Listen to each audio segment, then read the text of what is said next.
ಅದು 2024 ಏಪ್ರಿಲ್ 20ನೇ ತಾರೀಕು. ಹುಬ್ಬಳ್ಳಿಯ 8 ಜನ ತಮ್ಮ ಬೇಸಿಗೆ ರಜೆಯನ್ನ ಕಳೆಯಲು ಹತ್ತಿರದ ದಾಂಡೇಲಿಗೆ ಹೋಗಿದ್ದಾರೆ. ದಾಂಡೇಲಿ ನಗರದಿಂದ ಸುಮಾರು 12 ಕಿಲೋಮೀಟರ್ ದೂರದಲ್ಲಿರುವ ಒಂದು ಹೋಮ್ ಸ್ಟೇಯಲ್ಲಿ ಅವರು ಉಳಿದುಕೊಂಡಿದ್ದರು. ಮರುದಿನ ಎಲ್ಲರೂ ಕಾಳಿ ನದಿ ಪಕ್ಕದಲ್ಲಿ ಈಜಾಡಲು ಹೋಗಿದ್ದಾರೆ. ಆ ಸಮಯದಲ್ಲಿ ಬಾಲಕಿಯೊಬ್ಬಳು ಕಾಲು ಜಾರಿ ನೀರಿನಲ್ಲಿ ಕೊಚ್ಚಿ ಹೋಗುವುದನ್ನ ಗಮನಿಸಿದ 5 ಜನ ಆಕೆಯನ್ನ ರಕ್ಷಣೆ ಮಾಡಲು ಹೋಗಿ ಒಟ್ಟು ಕುಟುಂಬದ 8 ಜನರಲ್ಲಿ 6 ಜನ ಸಾವನ್ನಪ್ಪಿದ್ದರು. ಒಟ್ಟು 8 ಮಂದಿ ಪ್ರವಾಸಕ್ಕೆಂದು ಬಂದವರಲ್ಲಿ 6 ಜನ ನೀರಿನಲ್ಲಿ ಮುಳುಗಿ ತಮ್ಮ ಪ್ರಾಣವನ್ನೇ ಕಳೆದುಕೊಂಡಿದ್ದರು. ನಗರದ ಜಂಗಲ್ ಲಾಡ್ಜ್ ಸಿಬ್ಬಂದಿ ಮತ್ತು ಸ್ಥಳೀಯರ ಸಹಕಾರದಲ್ಲಿ 6 ಜನರ ಶವವನ್ನ ಮೇಲೆ ಎತ್ತಲಾಗಿತ್ತು ಮತ್ತು ಪ್ರಕರಣವನ್ನ ದಾಂಡೇಲಿಯ ಗ್ರಾಮೀಣ ಪೊಲೀಸ್ ಠಾಣೆಯಲ್ಲಿ ದಾಖಲಿಸಲಾಗಿತ್ತು. ಹೌದು, ಈ ರೀತಿಯ ಭಯಾನಕ ಘಟನೆಗಳು ಆಗಾಗ ಉತ್ತರ ಕನ್ನಡ ಜಿಲ್ಲೆಯ ಕಾಳಿ ನದಿಯಲ್ಲಿ ನಡೆಯುತ್ತಾನೆ ಇರುತ್ತವೆ. ಕಾಳಿ ನದಿ ಎಷ್ಟು ಶಾಂತವಾಗಿದೆಯೋ ಅಷ್ಟೇ ಭಯಾನಕ ಕೂಡ ಅನ್ನೋದು ನಮ್ಮಲ್ಲಿ ಎಷ್ಟೋ ಜನಕ್ಕೆ ಗೊತ್ತೇ ಇಲ್ಲ. ಇದೇ ಕಾರಣ ನಾವು ಕಾಳಿ ನದಿಯ ಬಗ್ಗೆ ತಿಳಿದುಕೊಳ್ಳುವುದು ಅಷ್ಟೇ ಅವಶ್ಯಕತೆಯಾಗಿದೆ.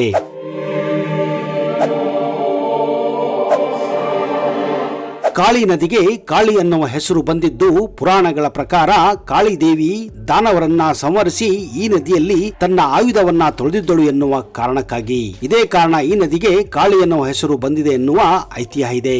ಇನ್ನು ಕೆಲವರ ಪ್ರಕಾರ ಅಮಾವಾಸ್ಯೆ ಹಾಗೂ ಹುಣ್ಣಿಮೆ ದಿನಗಳಲ್ಲಿ ಇಲ್ಲಿ ದಾನವರ ಸಂಚಲನ ಕೂಡ ಇರುತ್ತದೆ ಎನ್ನುವ ಒಂದು ಮೂಢನಂಬಿಕೆ ಇದೆ. ಅಂದ್ರೆ ಈಗಲೂ ಕೂಡ ದಾನವರು ಈ ನದಿಯಲ್ಲಿ ಇದ್ದಾರೆ ಅನ್ನುವ ಒಂದು ನಂಬಲಾಗದ ಸತ್ಯ. ಇದೇ ಕಾರಣ ಈ ನದಿ ತನ್ನ ರೌದ್ರ ಅವತಾರವನ್ನ ಆಗಾಗ ತೋರಿಸುತ್ತಾನೆ ಇರುತ್ತದೆ.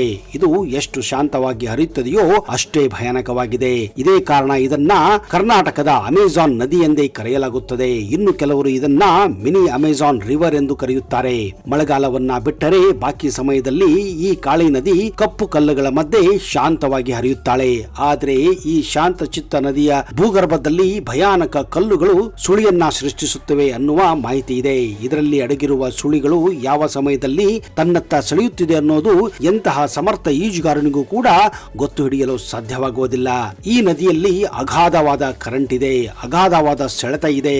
ಇದಕ್ಕೆ ಕಾರಣ ಈ ನದಿಯಲ್ಲಿರುವ ವಿಚಿತ್ರ ಬಗೆಯ ಕಲ್ಲು ಬಂಡೆಗಳ ಸಂರಚನೆ.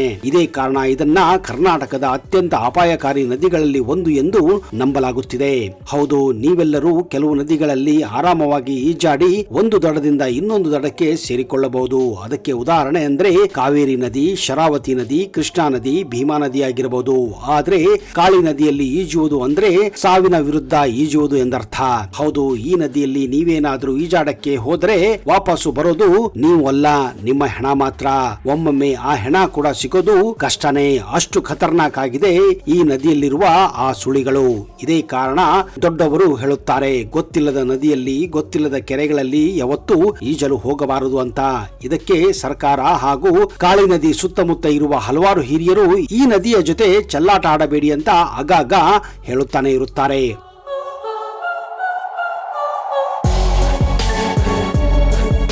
ಅದರಲ್ಲೂ ದಾಂಡೇಲಿ ಬಳಿ ಇರುವ ಕಾಳಿ ನದಿಯ ಪರಿಸರ ಅತ್ಯಂತ ಡೇಂಜರಸ್ ಆಗಿದೆ, ಅಪಾಯಕಾರಿಯಾಗಿದೆ. ಹಿಂದೊಮ್ಮೆ ಈ ನದಿಯಲ್ಲಿ ಭಯಾನಕ ಹಾವುಗಳು ಕೂಡ ಇರುತ್ತಿದ್ದವು ಅನ್ನುವ ಮಾಹಿತಿ ಕೂಡ ಇದೆ. ಆದ್ರೆ ಈಗ ಈ ಹಾವುಗಳು ಕಾಲಕ್ರಮೇಣ ಕಡಿಮೆಯಾಗಿರುವುದು ಕಂಡು ಬಂದಿದೆ. ಈ ಭಾಗದಲ್ಲಿ ಕಾಳಿ ನದಿಯ ಸೆಳೆತ ಅಪಾಯಕರವಾಗಿದೆ. ಇದೇ ಕಾರಣ ಇಲ್ಲಿ ಅಕ್ಷರಶಃ ಕಾಳಿ ನದಿ ಉಗ್ರವಾಗಿ ಹರಿಯುತ್ತಾಳೆ. ಈ ಕಾಳಿ ನದಿ ಹುಟ್ಟುವುದು ಉತ್ತರ ಕನ್ನಡ ಜಿಲ್ಲೆಯಲ್ಲಿಯೇ ಹಾಗೂ ಸಮುದ್ರವನ್ನ ಸೇರುವುದು ಉತ್ತರ ಕನ್ನಡ ಜಿಲ್ಲೆಯೇ. ಹೌದು, ಇದರ ಉಗಮ ಸ್ಥಳ ಉತ್ತರ ಕನ್ನಡ ಜಿಲ್ಲೆಯ ಜೊಯ್ಡಾ ತಾಲೂಕಿನ ಕುಶಾವಳಿ ಎಂಬ ಗ್ರಾಮದ ಬಳಿ ಇರುವ ದಿಗ್ಗಿ ಎಂಬ ಪ್ರದೇಶದಲ್ಲಿ. ಈ ನದಿಯು ಉತ್ತರ ಕನ್ನಡ ಜಿಲ್ಲೆಯ ಸರಿಸುಮಾರು 5 ಲಕ್ಷಕ್ಕಿಂತ ಹೆಚ್ಚು ಜನರಿಗೆ ಜೀವನಾಡಿಯಾಗಿದೆ. ಕಾರವಾರದ ಕರಾವಳಿಯ ಮೀನುಗಾರರು ಸೇರಿದಂತೆ ಸಾವಿರಾರು ಜನ ಈ ನದಿಯ ಮೇಲೆ ಅವಲಂಬನೆ ಹೊಂದಿದ್ದಾರೆ. ಈ ನದಿ ಹುಟ್ಟುವ ಜಾಗಕ್ಕೂ ಹಾಗೂ ಸಮುದ್ರ ಇರುವ ಜಾಗಕ್ಕೂ ವೈಮಾನಿಕವಾಗಿ ಕೇವಲ 60 ರಿಂದ 70 ಕಿಲೋಮೀಟರ್ ದೂರ ಮಾತ್ರ ಇದೆ. ಆದ್ರೆ ಈ ನದಿಯು ಸಿಂಧೂ ಸಮುದ್ರ ಅಂದ್ರೆ ನಾವು ನೀವೆಲ್ಲ ಕರೆಯುವ ಅರಬ್ಬಿ ಸಮುದ್ರವನ್ನ ಸೇರುವ ಮೊದಲು 184 ಕಿಲೋಮೀಟರ್ನಷ್ಟು ಪ್ರಯಾಣವನ್ನ ಬೆಳೆಸುತ್ತದೆ. ಆಮೇಲೆ ಇದು ಕೊನೆಗೆ ಕಾವೇರಿ ಹತ್ತಿರ ಇರುವ ಸದಾಶಿವಗಡ ಬಳಿ ಸಮುದ್ರ ರಾಜನನ್ನ ಆಲಂಗಿಸುತ್ತದೆ. ಕಾಳಿ ನದಿಗೆ ಸರಿಸುಮಾರು 5 ಅಣೆಕಟ್ಟುಗಳನ್ನ ಕಟ್ಟಲಾಗಿದೆ. ಅವುಗಳಲ್ಲಿ ಪ್ರಮುಖವಾಗಿ ಗಣೇಶ್ ಗುಡಿ ಬಳಿ ಇರುವಂತಹ ಸೂಪಾ ಅಣೆಕಟ್ಟು. ಇದು ಅತಿ ದೊಡ್ಡ ಹಾಗೂ ಅತಿ ಎತ್ತರದ ಅಣೆಕಟ್ಟಾಗಿದೆ. ಉತ್ತರ ಕನ್ನಡ ಜಿಲ್ಲೆಯ ಜೊಯ್ಡಾ ತಾಲೂಕಿನ ಗಣೇಶ್ ಗುಡಿ ಬಳಿ 1985ರಲ್ಲಿ ಕಟ್ಟಲಾಗಿರುವ ಈ ಸೂಪ ಅಣೆಕಟ್ಟು ವಿದ್ಯುತ್ ಉತ್ಪಾದನೆಯ ಕಾರಣಕ್ಕಾಗಿಯೇ ನಿರ್ಮಾಣಗೊಂಡಿದೆ. 1101 ಮೀಟರ್ ಎತ್ತರ ಇರುವ ಈ ಸೂಪ ಅಣೆಕಟ್ಟು 338 ಮೀಟರ್ ಉದ್ದವಾಗಿದೆ. ಇದು ಕರ್ನಾಟಕದ ಅತಿ ಎತ್ತರದ ಅಣೆಕಟ್ಟು ಎಂಬ ಹೆಗ್ಗಳಿಕೆಯನ್ನ ಪಡೆದುಕೊಂಡಿದೆ. ಕಾಳಿ ನದಿ ಅಲ್ಲಿಂದ ಮುಂದೆ ದಾಂಡೇಲಿಯ ಮೂಲಕ ಹರಿದು ಬೊಮ್ಮನಹಳ್ಳಿ ಜಲಾಶಯವನ್ನ ತುಂಬುತ್ತಾಳೆ. ಮುಂದೆ ಬೊಮ್ಮನಹಳ್ಳಿ ಡ್ಯಾಂನಿಂದ ಕಾಳಿ ನದಿ ಭಗವತಿ ಎಂಬ ಊರಿನ ಕಡೆಗೆ ಹರಿದು ತಟ್ಟಿಹಳ್ಳಿ ಜಲಾಶಯವನ್ನ ತಲುಪುತ್ತದೆ. ಇಲ್ಲಿಯವರೆಗೆ ಕಾಳಿ ನದಿ ದಕ್ಷಿಣ ವಾಹಿನಿಯಾಗಿ ಹರಿದರೆ ತಟ್ಟಿಹಳ್ಳಿ ಜಲಾಶಯದಿಂದ ಮುಂದೆ ಇದು ಪಶ್ಚಿಮ ವಾಹಿನಿಯಾಗಿ ಹರಿಯಲು ಪ್ರಾರಂಭಿಸುತ್ತಾಳೆ.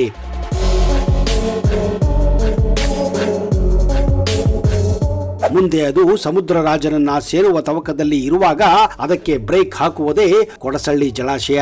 ಉತ್ತರ ಕನ್ನಡ ಜಿಲ್ಲೆಯ ಯಲ್ಲಾಪುರ ತಾಲೂಕಿನ ಬಳಿ ಕೊಡಸಳ್ಳಿ ಜಲಾಶಯವನ್ನ ನಿರ್ಮಿಸಲಾಗಿದೆ.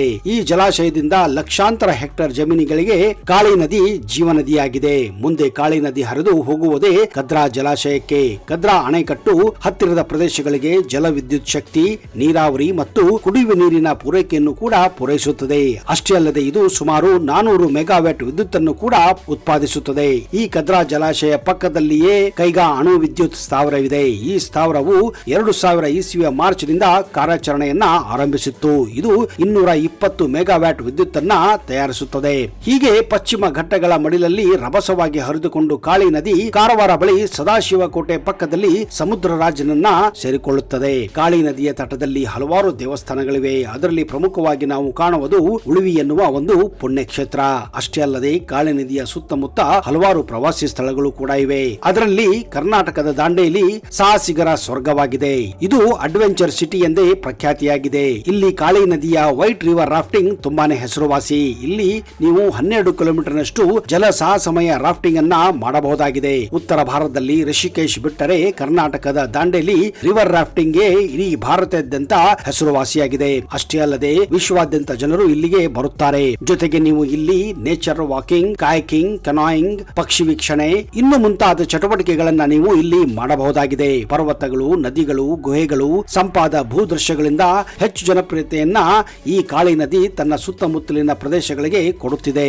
ಇತ್ತೀಚೆಗೆ ಇಲ್ಲಿ ಕಾಳಿ ನದಿಯ ದಡದಲ್ಲಿ ಹಲವಾರು ರಿಸಾರ್ಟ್ಗಳು ಮಶ್ರೂಮ್ ಹಾಗೆ ಹುಟ್ಟಿಕೊಂಡಿವೆ. ಇಲ್ಲಿನ ಜಂಗಲ್ ಸಫಾರಿ ಕೂಡ ಹಲವಾರು ಯುವಕರನ್ನ ತನ್ನತ್ತ ಸೆಳೆಯುತ್ತಿದೆ. ಅದರಲ್ಲೂ ಉತ್ತರ ಕರ್ನಾಟಕ, ಮಹಾರಾಷ್ಟ್ರ ಹಾಗೂ ದಕ್ಷಿಣ ಕರ್ನಾಟಕದಿಂದಲೂ ಕೂಡ ಜನ ಈಗಂತೂ ತುಂಬಾ ಜನ ಹೋಗುತ್ತಿದ್ದಾರೆ.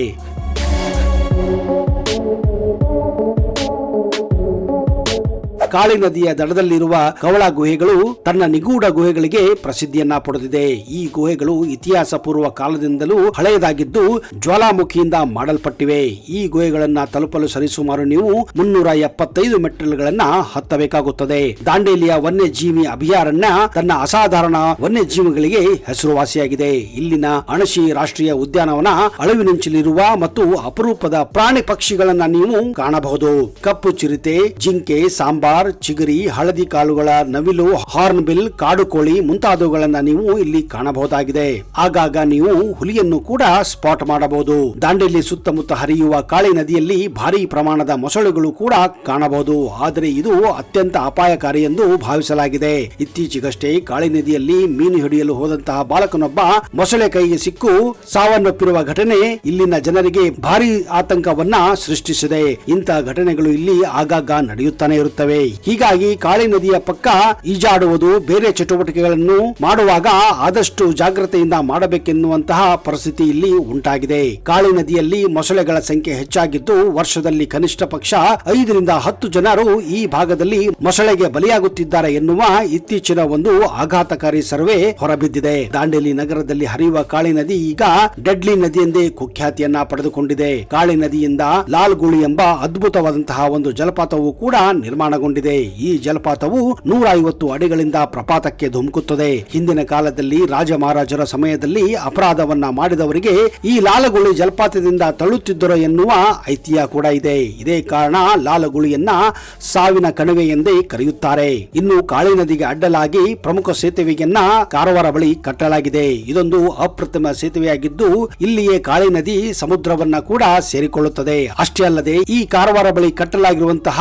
ಕಾಳಿ ನದಿ ಬ್ರಿಡ್ಜ್ ಗೋವಾ ರಾಜ್ಯವನ್ನು ಕೂಡ ಸಂಪರ್ಕಿಸುತ್ತದೆ. ಇನ್ನು ಮಳೆಗಾಲದಲ್ಲಿ ಕಾಳಿ ನದಿ ಭಯಾನಕ ಸ್ವರೂಪವನ್ನು ತಾಳುತ್ತದೆ. ಪ್ರತಿ ವರ್ಷ ಮಳೆಗಾಲದಲ್ಲಿ ಭಾರಿ ಮಳೆ ಆದರೆ ಇಲ್ಲಿ ಪ್ರವಾಹ ರೌದ್ರಾತಾರವನ್ನ ತಾಳುತ್ತದೆ. ಇದರಿಂದ ನದಿಯ ಸುತ್ತಮುತ್ತ ಇರುವ ಹಳ್ಳಿಗಳು, ಜಾನುವಾರುಗಳು ಪ್ರವಾಹದಲ್ಲಿ ಸಿಲುಕಿ ಭಾರಿ ನಷ್ಟವನ್ನು ಅನುಭವಿಸುವ ಸಂಗತಿ ನೀವು ಕೂಡ ಆಗಾಗ ಕೇಳುತ್ತಿರಬಹುದು. ನದಿ ಎಷ್ಟು ನಿಮಗೆ ಉಪಕಾರಿಯೋ ಅಷ್ಟೇ ಅದು ಅಪಾಯಕಾರಿ ಕೂಡ ಅನ್ನೋದು ನಾವೆಲ್ಲರೂ ತಿಳಿದುಕೊಳ್ಳಬಹುದಂತಹ ವಿಷಯವಾಗಿದೆ.